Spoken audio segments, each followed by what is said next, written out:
It's the show that's still putting the pieces together after a team-building exercise, bowling went awry. I think this is honestly, I think it's the first team-building exercise I've ever been a part of where I left the event further apart. Me and Greg got better. Wild's sore loser. Wild's greatly underestimates my ability to step up under pressure. Unbelievable. And Wilds also, and I quote, after losing $100 to me in a bowling match where he was a 10-1 favorite, said to me, I know you think this is fun. It's not fun. I'm not joking. This guy was like, the salary cap you do. He's like, the spare. I'm like, dude. To have to like walk him through what the spares mean is just. He's still mad. Brew, we know you're the Ravens guy, so I'm looking for a trifecta of information from you since we know. Well, I think it's going to be too cold for my boys. I mean, wait. I'm tired of hearing about the real feel. All right, Lamar, John Harbaugh, Derrick Henry, Roquan Smith, all of the crew are like, look, we playing football. I don't care if it's 30 below. We come to play football, and they will go to win football. Lamar is, when he is saying that, to be fair, Lamar is bundled up under a ski mask. That's fine. Indoors. That's fine. No excuses. I'm in the no excuses. Okay. Zay Flowers, hopefully he plays. If he doesn't, no excuses. Go get it done, Ravens. Ravens will win this game. And what I like about them is, I had a checklist of things I wanted them to work on. Get the defense ready. And this is from the early in the season, right? True. They got the defense together. Justin Tucker, we didn't see him last week much, but looks like he's at least gotten better, back to, I'm not going to say he's back to what he was. Not headed but to he the made glue a few factory. Right. He's made a few 50-yarders recently. The penalties, they have chopped. Last game, they had 3 penalties for 14 yards. They've cut that down, so I think they're more mature. Lamar has always this year been, that was great, but we're on to the next one because we got bigger fish to fry. So I think they're ready. And finally, Nick, I think they have figured out that as great as Lamar is, you got something special as well at your tailback in Derrick Henry. The last 4 games, he's averaging 158 yards on 24 carries. So they're giving it to him more than they have all season. He's rewarding them with big yardage. We know he ran over the Bills last time for 199 yards. I'm not necessarily predicting that. But, Nick, what I think is going to happen, the cold weather and if there's a lot of wind too, I think will necessitate on both. Well, on both. I think the Ravens want to run anyway, but I think both teams are going to be more run-centric if the weather is like that. That's fair. And what the Ravens did last week against Pittsburgh, which is a great team against the run and a great defensive team, period, a lot of times they had an extra lineman. They had 2 tight ends. They put Patrick Ricard in the backfield, 300-pounder fullback, to open things up for Henry. And the Bills are kind of a small defense. That part is true. Right, and they like to play the 5 defensive backs. So if they do that, I just think that the Ravens are going to be able to bully them, and that's what I think leads them to victory. So the Ravens, when the Ravens have the ball, they have a massive size advantage. Yeah. That part's that's undeniable. The Bills have a somewhat undersized defense, and the Ravens have one of the most physically imposing offenses. So I agree with that. I mean, that's factually true. It's not even an opinion, but I also agree that that is a critical part, potentially critical piece of this game. I think you might agree with me on this.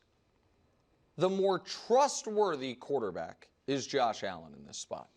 I mean, we can argue about who's better, who had the better season. He's been better in the playoffs over his career. He has earned more. So, to me, I actually don't think this is that difficult of a pick. With that said, I think it'll be a good game, so obviously either team could win. But one team has the more trustworthy quarterback, and they're at home. I will go with that team. The Bills have lost once in 3 months, and it was a classic against a team that I think is excellent, and everyone acknowledges at this point really, really good in the Rams.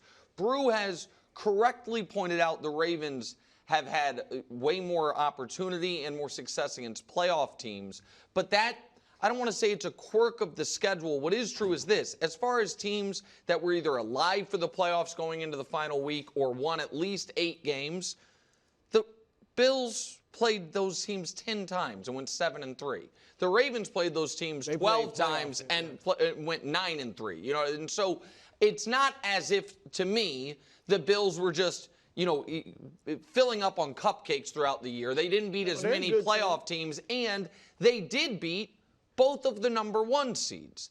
And so the argument to me for Baltimore is mostly they played once already and Baltimore crushed them. And I'm not throwing that out, but I also think that game's the first offensive play of the game from Baltimore was an 87-yard Derrick Henry run. Mm-hmm. Derrick Henry it was a bizarre game when you look at it. Like, Baltimore scored 35 points. They had, I wrote it down, 70 yards total, 5 catches total from all of their tight ends and wide receivers in that game. Justice Hill is the one. It was Derrick Henry was the beginning, middle, and end of that game offensively. He had 2 touchdowns, would have had 3, fumbled at the, on the goal line on one, and I think it was Ricard. Ended up falling on it. I don't think Derrick Henry's going to have 200 yards again. And I think that is, that set the template for that game in week 4. So I'm not throwing it out. I just don't think that's duplicable. So I think people have. Buffalo's healthier, too. In fairness, Milano's back. Right. The only team in the playoffs healthier than Buffalo is actually Kansas City right now. And so I think these are 2 A- teams. I'm still, and we'll talk about it more throughout the show, I'm sure, nervous about Lamar and not nervous about Josh, and the Bills are at home. So to me, that is enough to make it tilt it in the favor, and where I disagree with the Pro Bowl voters. I disagree that the Ravens have a 5x more top-end talent than the Bills, with the Ravens having 9 Pro Bowlers and the Bills having 2, and you take the quarterbacks off for each of them, 8-1, that to me, if I really thought the talent was that disparate in this game, maybe I'd feel that way, but I don't. Would you agree on paper? I mean, that's paper. On paper, the Ravens have the better team as far as Pro Bowlers, marquee names, all of that. Just looking at the rosters, you would say the Ravens have a better roster. I think part of that, though, is because we don't really value offensive linemen. And I think the Ravens' offensive line is good. I think the Bills' offensive line is the best of any team in the league other than Philly. And I just Detroit's is good. Let me just say the best in the AFC. And so I'm not going to sit up here and act like I will be shocked if the Ravens win. That'd be ridiculous. They're a really good team. What I am shocked by is how nobody seems to care the games in Buffalo. I'm really that to me is and maybe this is something that it's not as important these days in the NFL. My whole life growing up, the entire point of why every regular season game mattered so much in the NFL was, man, you could go years without winning a road playoff game. You know what I mean? The home field advantage was so important, and I just think Buffalo at night in freezing cold temperatures with a team whose quarterback might get antsy again, I like Buffalo. We've seen Buffalo lose. I think part of that, why people are discounting that, they've lost their last 2 games at home in this round of the playoffs. So that's what I'm buying. The narrative is around the 2 QBs, and Lamar was asked about having a relationship with Josh. Love it. That's why I rock with Lamar Jackson. Old school, baby. We ain't trying to have a meal. Oh, we golf. We get out there. No, it's just taking great. shots at Mahomes? Oh no, we're having a blast. I text him after games every game. I'm trying to beat you. I love it. Period. All right? That's it. And what's the question? The question, I know you get excited by the quote. A win would mean more for which quarterback? Lamar. It would mean a ton for both. But Josh, first of all, both of them have been here before. So next week, if they get whoever wins and presumably plays Kansas City, that would mean obviously much more. But this would mean more for Lamar because Lamar is the guy with the hardware. Lamar is the 2-time MVP. And Josh has not won an MVP, and we'll see if he wins one. But if Lamar becomes a 3-time MVP, he's already the only 2-time MVP with no Super Bowl or championship wins. Mm-hmm. Yep. And so that in and of itself is pressure. And Lamar is the guy that not just Nick might be the loudest, but a lot of people, and even I acknowledge that he has struggled in the playoffs. Now, much of it was in the past or years ago, but still, it was fair to question going into the playoffs, was Lamar going to be Lamar? And I'm saying, you know what? He was last week, obviously. He has been 2 of his last 3 games. And Kansas City's just a good team. He played fine, but not great. But those questions are about him. Josh doesn't have those questions. And I just think I think he's overmatched. I think Josh is great. I think the team is overmatched. Nick thinks it's a simple pick for Buffalo. To me, it's a fairly simple pick for Baltimore. I'm not saying I will be surprised if the Bills win. I won't be shocked. They are a very good team. I respect them. But I just think with Lamar is the guy that at this point, like we've talked about Josh before, Lamar is a definite Hall of Famer. If his career ended this year, he'd be a Hall of Famer. Josh, I think, is en route to that, but he would not be. Right, but isn't that an argument then for that Josh needs this? No, because winning this game doesn't make Josh a Hall of Famer. Like, Lamar is the guy, because of the 2 MVPs, he has to validate them with the Super Bowl. Josh doesn't have to validate anything yet. So I think because the narrative, because most people, even in mid-January, in my opinion, are still underrating the talent on the Bills. Mm-hmm. This is almost being, and Brew has called the Bills repeatedly, he's not the only one of the best one-man shows he has seen in the NFL. It feels like the narrative is it would take a Herculean Josh Allen performance to overcome this juggernaut in Baltimore, even though the Bills had the better record. They're the higher seed. The game's at home. And so I really think the meat of this question is the inverse. Who would a loss be more devastating for? Because we can say a win would mean a ton for either of these guys, and I tend to agree with Brew because there is more skepticism led by many, myself is maybe the Pied Piper of that about Lamar in the playoffs, that a win in this round would mean more for Lamar than for Josh, because we've seen Josh play great in this round and win. We've seen him play great in this round and lose in one of the most famous games ever. And Lamar, we've never seen Lamar play consecutive good playoff games. It's just, you know what I mean? The 2 times he had won the following round, they scored a combined 13 points. One was in Buffalo in this round. He threw a pick 6 to lose the game. That was, like as Bruce said, to be fair, 4 seasons ago. So I understand that. The real question is, on the losing side of it, who would get skewered? And I don't see a scenario where Josh gets skewered. You've said it. You said the other. You said the. I mean, I guess if anyone has the Justin Herbert game, then I suppose. But take that. You know, if somebody just has. If he just loses. 1 touchdown, 1 pick, mediocre across the board. Josh, people are going to say, man, Josh carried this team here. That's right. Overachieved. Yeah. That is not going to be the narrative for Lamar, because the media has decided this team is way better than their record says they are. That this team has been an A-list Super Bowl contender all year long. And because Derrick Henry's sitting there with now on the season over 2,000 yards rushing with the playoff game plus the regular season. So that to me is the conversation Monday is probably the lead of most shows going to be about the loser of this game than the winner of this game. So our Josh, not Josh Allen, came up with a scenario on if both quarterbacks won. So the first graphic to us, if we have it, if Lamar wins Sunday, and Josh also gave him the MVP, this is what Lamar's versus Josh would look like. Again, this is if Lamar won. It would feel like a fulcrum point for Josh. Now, for Lamar. Yep. Now, if it flips. And they'd be 1-1 against each other in the playoffs. So, so nice and even. Oh, yeah, go ahead, sorry. Yeah. Okay. Then if it flips, if Josh wins, Josh moves to 7-5, 2 AFC conference game appearances, and he gets the MVP.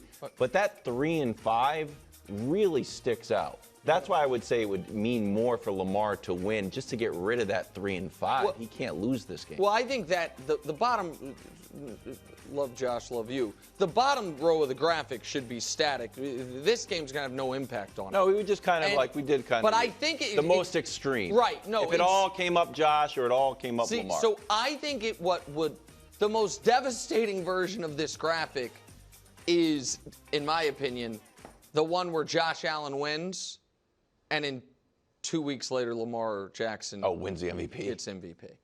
That is like that will be a weird spot for a lot of folks. You know what I mean? That if Josh, particularly if Lamar plays poorly and they lose, but even if he doesn't, like we saw it happen, not quite to the same extreme, but last year where it was kind of for the quarterbacks, Lamar, Dak, and Purdy, at the end of the year, Lamar gets it, wins it going away. Yeah. Purdy and Mahomes, who wasn't even in consideration for MVP all year, are the two guys left standing with Mahomes having beaten Lamar. If this year Lamar wins it over Josh and Josh sends him home and it's 3-0, there's going to be a lot of revisionist, do we need to change how we do MVP? There'll be a lot of that. And what I was saying at the end of last year, I think a lot of people will be saying at the end of this year, which is Lamar's probably done winning MVPs until we see him on a deep postseason run. Like, I do think that's what people will say. It would feel to me just like, I know it's a different round, but just like when Dirk Nowitzki won MVP and got beat by the AC Golden State Warriors in the first round. I know that was the first round, but still, that's what this would feel like. Now, I think those that vote for Lamar you can justify he had the better regular season. Sure. Period. Like that's what they'll say. But I do agree there will definitely be a feeling. A backlash. And there was last year, in fairness. Yes. But you base it on the regular season play. But there will be a feeling that, no, he won't get another MVP until he wins the Super Bowl. Texans in Arrowhead. Texans defense great at getting to the QB, which might be the recipe for an upset considering that Mahomes is 6-0 in this round, and Andy Reid is unstoppable after a bye. Andy Reid after a bye lasts 35 years. He's 32-7, which is ranked first. The turnover differential ranked first. We're also counting the bye leading into the Super Bowl week. So, Nick, Andy Reid's going to be good. How do you see this game playing out? Well, like all these Chiefs playoff openers tend to play out, the game against the Texans last time around, notwithstanding, when they spotted them 24 points just to add the margin of victory or degree of difficulty before going on a 51-7 run. Mahomes will be absolutely perfect on the opening script to start the game, and the Chiefs will jump out to a 7-0 lead. Arrowhead will be freezing cold and unbearably loud, which will lead to some pre-snap issues for the Houston Texans and a quick 3-and-out, 4-and-out, 5-and-out drive. And before you know it, it's 14-0 Kansas City. And then all of a sudden, you're in a drop-back passing game with, by the way, on the other side of the ball is the single most disruptive defender in the league in Chris Jones against a bad interior offensive line. And Joe Mixon, who's been pretty damn important, was not listed on the injury report Tuesday, then limited in practice oddly Wednesday, then did not practice Thursday. So the way I read that is something happened. Joe tweaked something during practice on Wednesday, which is never a good sign. And so a ton of short, quick passes to neutralize the Texans' rushing attack. And early in the game, on a 3rd and medium, when the Texans have everything covered up, Patrick Mahomes is going to be just fast enough to run past somebody and break your back. Like that, that's how I see this first half playing out.